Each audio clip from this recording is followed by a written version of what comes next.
Si tu me dis jeux vidéo, le premier auquel je pense c'est Space Invaders, bien évidemment, puisque ça m'a inspiré dans ma démarche artistique depuis des années, puisque je fais vraiment partie de cette génération qui a vu la naissance des premiers jeux vidéo, puis du Minitel, puis d'Internet finalement.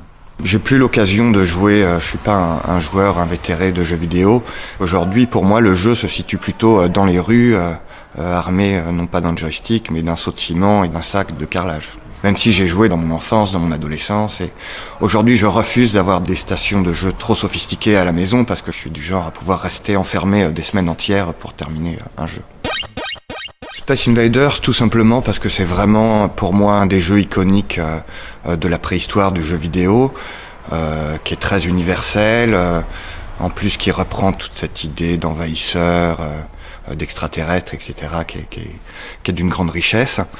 Et puis surtout par rapport à mon projet personnel artistique, le titre du jeu était parfait, puisque les Space Invaders, ce sont les envahisseurs de l'espace, ou bien les envahisseurs d'espace. Mais je me suis assez rapidement ouvert vers d'autres personnages de jeux vidéo, à partir du moment où ils étaient très pixelisés, donc reproductibles en carrelage.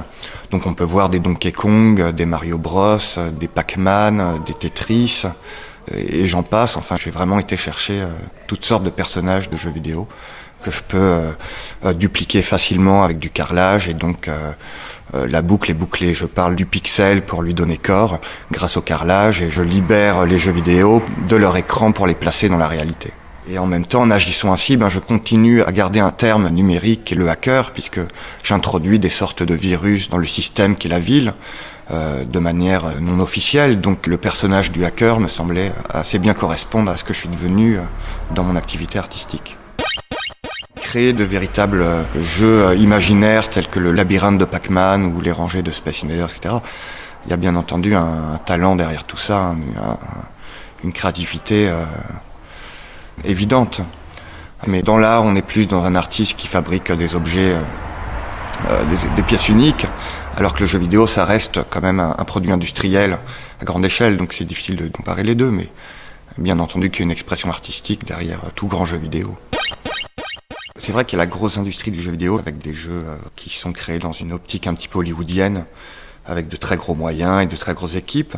Par contre, je suis aussi très intéressé par des gens qui créent des choses très simples, des petits jeux vidéo dans son garage ou devant son PC, qui sont bien entendu diffusés grâce à Internet aujourd'hui. Et là, je trouve qu'il y a vraiment un truc très intéressant où on se retrouve à un moment où, grâce aux machines, n'importe qui peut se mettre à programmer des jeux vidéo ou à créer des choses et les diffuser très rapidement, très simplement. Et je suis sûr que là, il y a des perles qui vont émerger qui seront d'un très grand intérêt.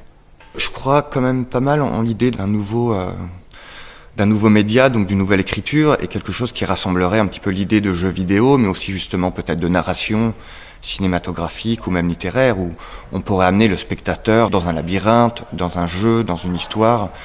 Je trouve qu'il y a vraiment une grande richesse derrière tout ça, il y aurait vraiment des choses à mettre en place. Au début des CD-ROM, il commençait à y avoir quelques essais comme ça, de choses qui n'ont pas vraiment pris, puisqu'Internet est arrivé derrière avec une diffusion différente. Mais je pense qu'au niveau de l'écriture, du multimédia et du jeu vidéo, il y a encore beaucoup de choses à inventer, et il y a vraiment tout un langage à mettre en place, et beaucoup de choses à découvrir, un terrain à défricher.